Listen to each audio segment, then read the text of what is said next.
Crianças, dito isso, vamos bater um papinho aqui, né? Separei aqui para vocês. Carlos, de onde é que veio esse nosso caderno de hoje, né? Por que você pegou essas questões? Se vocês repararem, queridos, todas essas questões aqui são da prova do Tribunal de Justiça do Espírito Santo para analista judiciário, beleza? Área administrativa. Então, eu preferi, nesse primeiro momento, nessas primeiras 2 semanas, separar algumas questões em concurso nichado. Eu não estou pegando questões transversais. Eu peguei basicamente de um concurso só, beleza? Carlos, e aí, o que a gente aprende disso aqui? Por exemplo, essa questão aqui de 2023, essa prova de 2023, por que você não pegou prova de 2024? Porque não teve, tá, pessoal, de AJA em 2024. Só teve em 2023. Em 2024, a gente teve técnico no CNJ e, salvo melhor juízo, analista judiciário e área judiciária no CNJ também. Então, como eu queria pegar assim, exatamente o cargo de vocês, né, com a mesma carinha, eu particularmente preferi pegar do TJ do Espírito Santo. Eu só preciso entender o porquê dessa escolha. Como é que tá a cara dessa prova que apareceu ali no passado, que o Sebrasp montou para um tribunal? Pessoal, a carinha tá aqui, ó. Morfologia, um cadinho. Deixa eu abrir aqui para ver exatamente. A parte classe de palavras, verbo, conjugação, reconhecimento e emprego dos modos. Semântica, vamos ver o que ele cobrou da gente. Parte de sinônimo e alguma questão transversal, né? Da parte semântica. Sintaxe, que normalmente, cara, aparece bastante coisa, apareceu só oração subordinada substantivo. Regência, apareceu a parte de crase, obviamente. Aqui a gente vai ter que ver exatamente o que apareceu, porque eles não especificaram. E regra geral, concordância, coerência, interpretação de texto, que acho que é o maior volume 5 das provas, tá? Nesse caso foram 5. E questão de reescrita de frase, pessoal. Sebrasp sempre bota uma questãozinha de reescrita. Questãozinha também, cara, macetada, a gente vai fazer questões disso. Vocês vão ver que é bem tranquilo. Se quiser botar aqui, galera, de repente alguém que não tenha muita familiaridade com tech, tá? Se quiser botar, por exemplo, mudar aqui a ordem, né, de como você está dispondo, eu, por exemplo, gosto muito de usar esse aqui, ó, somente assuntos, que ele vai te dar uma distribuição, ele vai montar como se fosse um histograma, né, pra gente, como se fosse montar um Pareto, sabe? Aí você consegue ver o que tem aparecido mais. Então, por exemplo, nessa prova aqui de AJA do ano passado, eles cobraram muita interpretação de texto, 5 questões, então aqui são 5,16, então bota aí, cara, 30% basicamente, né? São 5,16. Coerência, coesão, aqui ele tá falando de anáfora, né, catáfora, aqueles resgates, né, do que foi citado antes, ou do que vai vir ser posteriormente, ou até mesmo extra texto, tá? Então, 3 e o resto tudo distribuído com uma questão para cada. E aí, tranquilo? Fácil de gabaritar? A gente vai treinando, caso necessário, a gente traz ali alguma coisinha de matéria. Na aula de português, acredito que seja bem mais tranquilo. Não vai ter muito essa parte, mas nas aulas, por exemplo, de direito, a gente traz sim, a parte de matéria, ali, aquele conhecimento mais adensado. E no mais é isso, jovens. Lembrem-se, tá? Uma parada importante, inclusive. Deixa eu ver se eu abro um aqui. Vou chutar, vou pegar essa de semântica aqui. Lembrem-se, galera, que todos vocês têm um plano avançado. Ou seja, eu estou fazendo a questão. Patati, patati, patatá. Eu não vou abrir aqui, senão vocês vão saber a resposta, tá? Mas resolvi a questão, marquei. Pô, cara, eu acertei, mas eu acabei acertando sem segurança, ou ainda, né? Eu errei, cara, não tenho a menor noção. Você tem aqui o chapeuzinho, galera, que é o comentário do professor, né? Então você abre ali o comentário do professor, lê direitinho, vê como é que tá ali, beleza, tal. Agora vamos supor que mesmo com o comentário do professor e o comentário dos colegas, a dúvida ainda persista de maneira muito profunda. Cara, não tá legal. Eu tô com dúvida de fato na matéria. Lembra, querido, que agora todos vocês têm o plano avançado, então vocês têm as aulas também, tá? Então se você clicar nesse livrinho aqui, isso aqui eu não tô convencido, quero dar uma aprofundada, pô, entra pra cá. Eu não sei se, por exemplo, esse aqui, por acaso esse aqui tem vídeo também, tá? Então tem o texto, tem o vídeo e invariavelmente também tem, não são todas, tá? Mas o mapa mental. Então muitas vezes você quer só fazer uma associação rápida ali. Pô, sinônimo, o que é? Pimba, ele explica ali rapidinho, dá uns trechos, dá umas explicações. E a mesma coisa antônimo, por aí vai. Tem todo esse arcabouço, todo mundo aqui tem um avançado, então aproveitem, usem e abusem, porque o Tech assim, é uma ferramenta, cara, que de verdade, garante é meio forte, mas influencia de maneira muito, muito, muito relevante na nomeação de vocês, tá, pessoal? Então usem, não deixem de usar todas essas ferramentas que o Tech oferece. Não, e é bacana, né, Carlos, que as questões que a gente vê aí, a gente vê repetido na prova. Ctrl+C, Ctrl+V. Impressionante. Quando eu fiz a prova da Caixa, a gente foi treinando as questões da Sesgran Rio. Nossa, eu falei, gente, essa questão a gente resolveu em sala, essa questão a gente já fez no TEC. Beleza? É impressionante. Então, vou te deixar mais chocada ainda, tá? Se você já teve essa percepção com a Sesgran Rio, com o Sebrasp, você vai ficar mais horrorizado ainda. Aliás, aproveitando esse gancho que a Lili falou, inclusive isso é perigoso, pessoal. Já vou trazer um alerta para vocês. Cuidado. A gente vai fazer um volume de questões gigantesco, né? A gente e vocês, enfim, todo mundo. E isso pode acabar, e Lili principalmente, que eu já puxei muito a orelha da senhora, hein? Isso pode acabar gerando um viés de acomodamento na hora de resolver questões. O que eu tô querendo dizer com isso, cara? Você acaba gerando uma agilidade tão rápida aqui no Tech, De verdade. Você já vai muito rápido, você começa a resolver questões muito rápido. Ótimo, tranquilo. Enquanto está estudando, belezura. Mas, galera, vocês precisam, eu vou usar um termo bem de coach, tá? Se o Gabriel tivesse aqui, seria o coach quântico, né? Aquela coisa bem viajada. Mas vocês têm que mudar o mindset, cara. O que é isso? Enquanto você está estudando, galera, no momento da preparação, você vai ter um estilo de resolução de questão, que é esse estilo, de repente, um pouco mais dinâmico, um pouco mais focado em aprender ali esses atalhos, em aprender a matéria, e, de fato, o acertar ou errar, ele não é tão relevante nesse momento. Isso tem que ser, galera, enraizado na cabeça de vocês, tá? Enquanto você está estudando, o acertar ou errar, ele de verdade, pessoal, não é tão relevante quanto vocês imaginam. Agora, o momento é de você aprender, cara. Ah, mas eu errei. Dane-se. Você aprendeu? Aprendi. Ótimo, bola pra frente. Esse pensamento, ele tem que ser diferente de quando vocês fizerem os simulados e quando vocês estiverem fazendo a prova, obviamente. Então, se nesse momento, galera, na resolução de trilha, né, aqui, né, no nosso encontro síncrono, né, nesse momento de estudo, você está pouco preocupado, você está preocupado em pegar, né, o gancho, está preocupado em pegar ali como é que a banca se apresenta, quais são as matérias que têm sido mais cobradas, a nossa preocupação é essa. Quando você está no simulado ou na própria prova, galera, você está preocupado em acertar. Então, essa leitura tem que ser uma leitura muito mais atenta, né, ela tem que ser uma leitura muito mais interpretativa para você entender para onde que a banca está querendo te levar. Então, assim, já trago, eu vou repetir esse aviso algumas vezes, né, Lili? Tenham isso em mente. O momento de estudar, você não precisa estar tão desesperado assim para acertar a questão. De verdade, pessoal, a sua preocupação agora é aprender. Tá fazendo a trilha? Ah, não, porque eu quero fazer 80%. Lógico, galera, acertar é gostoso e motiva. Não estou dizendo o contrário disso. O que estou dizendo é, você não precisa ficar tão obcecado em ficar acertando questão que nem um doido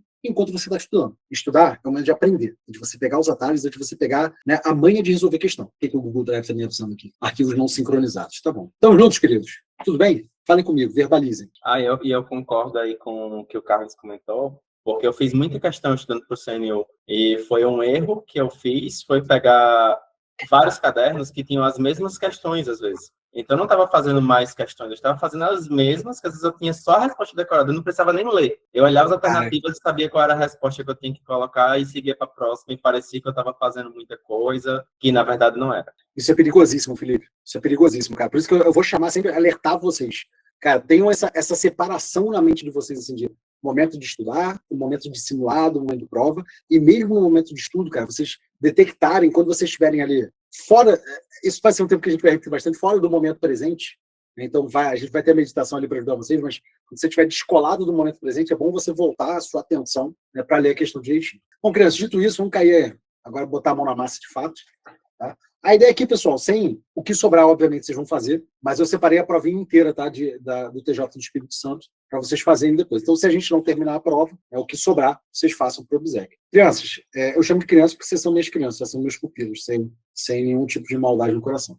Mas aqui, infelizmente, né, no TEC tem só esse probleminha. Ele não vai estar na ordem que caiu na prova. Até, não tem. Eu já tentei botar aqui algum filtro que botasse, mas ele sempre, por exemplo, se eu deixar desse jeito, ele vai botar na ordem que a matéria aparece nos livros, no caso. Se eu puser de outro jeito, ele vai, enfim, influenciar. Mas o ideal seria que a gente tivesse na ordem da prova. E por que isso, né? Só precisa entender. Imagina que você chegar no dia da prova, abriu, pimba, caderno de questões. Aí veio esse texto. O que você invariavelmente vai fazer? E aí é uma dica minha, lógico, cada um tem o seu estilo de fazer prova, principalmente de português, inglês, esse tipo de questão. Não que vocês tenham, tá, pessoal? Mas que envolva essa interpretação de texto. Eu, particularmente, olho o seguinte, cara, tem um texto. Quantas assertivas tem embaixo? Se for um texto e só uma assertiva, que é raro, tá, no caso do Sebrasp, mas às vezes acontece. Se for só um texto com uma assertiva, pessoal, minha recomendação, cara, leia logo a assertiva. Vai logo ali para o enunciado assertivo e depois volta para consultar o texto. De novo, se for um texto e somente uma assertiva, faz a leitura da questão primeiro, né, do enunciado. Esse enunciado que eu estou falando é esse aqui, tá, pessoal? E da assertiva em si, e depois volta, né, para o nosso texto. Agora, normalmente no Sebrasp, pessoal, não é assim, tá? Normalmente o que ele traz? Ele traz o texto e algumas assertivas abaixo. Pessoal, de novo, cada um tem um estilo, eu vou falar o que eu acho que funciona melhor. Mas, por exemplo, a Adriana Figueiredo, ela costuma dizer o seguinte, olha, se for FGV, que é um texto, uma questão, você faz dessa forma. Se for Sebrasp, mesma coisa. Cara, eu não sei, eu acho que você acaba tendo um investimento de tempo ali redundante. Quando você vai direto para assertiva, você tem o mesmo texto trabalhando com várias assertivas. Minha opinião, tá, pessoal? Mas isso aí, de novo, com os simulados, vocês vão pegar a manha do que é melhor para você, o que te atende melhor. Por enquanto, já que você ainda não teve esse desenvolvimento próprio, usa essa minha dica. Se for uma questão Sebrasp com um texto e mais de uma assertiva, sei lá, 4, 5, 6 assertivas, dá uma lida no texto primeiro e depois vai para assertiva. assertivo, para as assertivas, beleza? Ah, Carlos, é uma assertiva só. Leia a assertiva, depois volta no texto. Entenderam a mãe ou não, gente? Faz sentido? Tem lógica?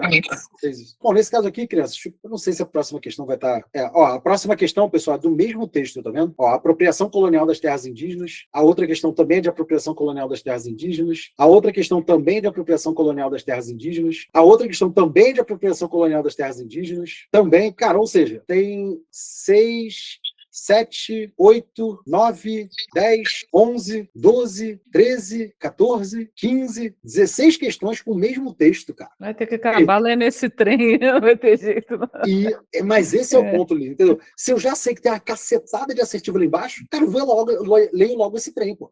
E não precisa ser aquela leitura, galera, de putz, eu vou interpretar como se eu estivesse lendo a última vez da minha vida. Não é isso. É aquele estilo meio, não chega a ser o scanning, né? Mas é mais pro scanning, né? Você vai fazer aquela leitura um pouco mais rápida, mas se atentando principalmente em termos chaves. Vamos fazer isso rapidamente, queridos? Vamos lá. Eu vou ler em voz alta, claro que vocês estão aí com o TEC aberto, leiam, né, em voz baixa ou leiam junto comigo, mas vai identificando o texto visualmente, tá? A apropriação colonial das terras indígenas, muitas vezes, se iniciava com alguma alegação genérica de que os povos forrageadores viviam em um estado de natureza, o que significava que eram considerados parte da terra, mas sem nenhum direito à sua propriedade. A base para o desalojamento, por sua vez, tinha como premissa a ideia de que os habitantes daquela terra, ou melhor, daquelas terras, não trabalhavam. Esse argumento remonta ao segundo Tratado sobre o Governo, 1690, de John Locke, em que o autor defendia que os direitos de propriedade decorrem necessariamente do trabalho. Ao trabalhar a terra, o indivíduo mistura seu trabalho a ela. Nesse sentido, a terra se torna, de certo modo, uma extensão do indivíduo. Os nativos preguiçosos, segundo os discípulos de Locke, não faziam isso. Não eram, segundo os lockeanos, proprietários de terras que faziam melhorias.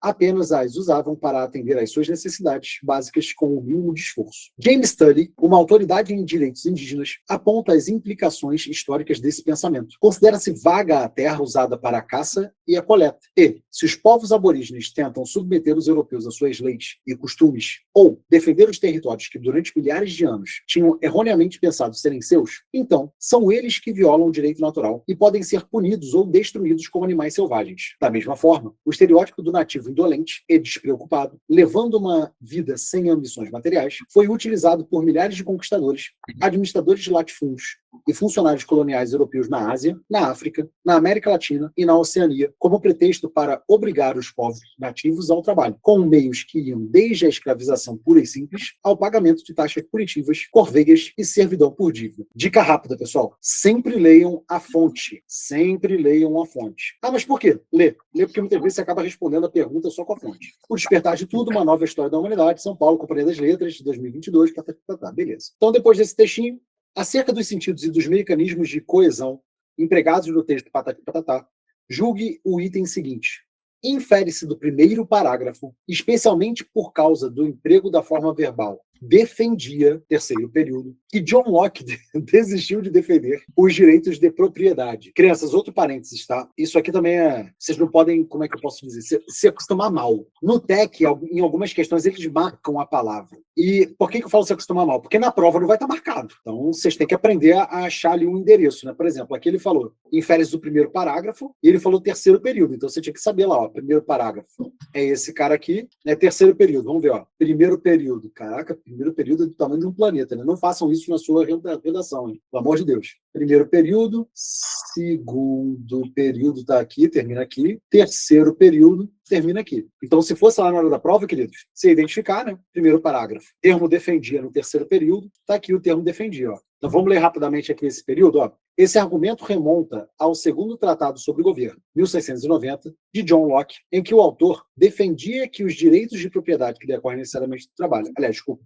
decorrem necessariamente do trabalho, ponto. Pessoal, esse defendia, tá querendo dizer que o John Locke mudou de ideia? Ó, a Thaisa já mandou ali o polegarzinho. Pessoal, ó, eu vou ser nerd com vocês, hein? Nayara também. Não precisa saber, a princípio, Sebrae não cobra isso que eu vou falar, hein? A princípio não cobra. Mas é porque a gente é muito nerd, tá? Vem cá, qual foi o tempo verbal empregado aí, queridos? Alguém que goste muito de português, safa aí pra gente? Tempo verbal de defendia? Verbo defender, né? Ó, Larissa respondeu. Caraca, Larissa, coisa linda. Pretérito imperfeito, pessoal, ó. Exatamente, pretérito perfeito no modo indicativo, né? E nesse caso aqui especificamente, pessoal, por exemplo, né? Naquele momento, eu estou pensando aqui em alguma frase. Vamos supor, por exemplo, que a gente estava no CNU. Vamos supor assim, Lili, na prova da manhã, previa que a prova da tarde seria muito cansativa. Entenderam a frase ou não, gente? Ó, Lili, na prova da manhã do CNU, previa que a prova da tarde seria muito cansativa. Cara, por que eu usei esse pretérito? Eita, nem saiu direito. Pretérito imperfeito nesse caso. Não estou querendo dizer nessa situação que eu descrevi, galera, e naquele momento, repara, eu estou levando né, eu estou te dando um, entre aspas, local temporal, né, que era aquele momento da prova da manhã. Naquele momento, isso não era um evento ou uma percepção presente, só que relacionado, obviamente, a um contexto como um todo no passado? Sim ou não, gente? Sim, né? Então, repare que o pretérito imperfeito, na verdade, ele está trazendo justamente essa ideia. Quando ele fala que ó, o Locke defendia, ele está falando que lá, vou supor que seja em 1690, tá, gente? Lá em 1690, o Locke estava defendendo, né, essa ideia. Não significa que ele desistiu. Ah, não, né, não, ele não queria mais. Não é isso. Ele só está dizendo o seguinte, olha, naquela época ele estava defendendo essa ideia. Ah, mas ele mudou de ideia depois? Sei lá, não sei. Eu só sei que naquela época ele estava defendendo essa ideia. É esse campo semântico que o pretérito imperfeito está trazendo para a gente. Então, quando ele fala aqui, né, infere-se do primeiro parágrafo, especialmente por causa do emprego da forma verbal defendia, né, que o Locke desistiu de defender os direitos de propriedade. Pessoal, isso é verdade? Não. Ele só está querendo dizer, com esse emprego aqui do defendia, que naquela época era a ideia que ele estava defendendo. Ponto. É isso. Ah, mas ele desistiu, de repente até alguém aqui que tem um conhecimento um pouco maior. Ah, não, Carlos, mas ó, no livro que ele publicou depois, ele de fato voltou atrás. Galera, para essa interpretação que a gente está fazendo aqui, isso não importa. O que me importa é por que foi usado o defendia. Porque ele, nessa época que a gente está descrevendo, né, na época que ele escreveu o livro, de fato era a ideia que ele estava defendendo naquele momento. Por isso o emprego do pretérito imperfeito.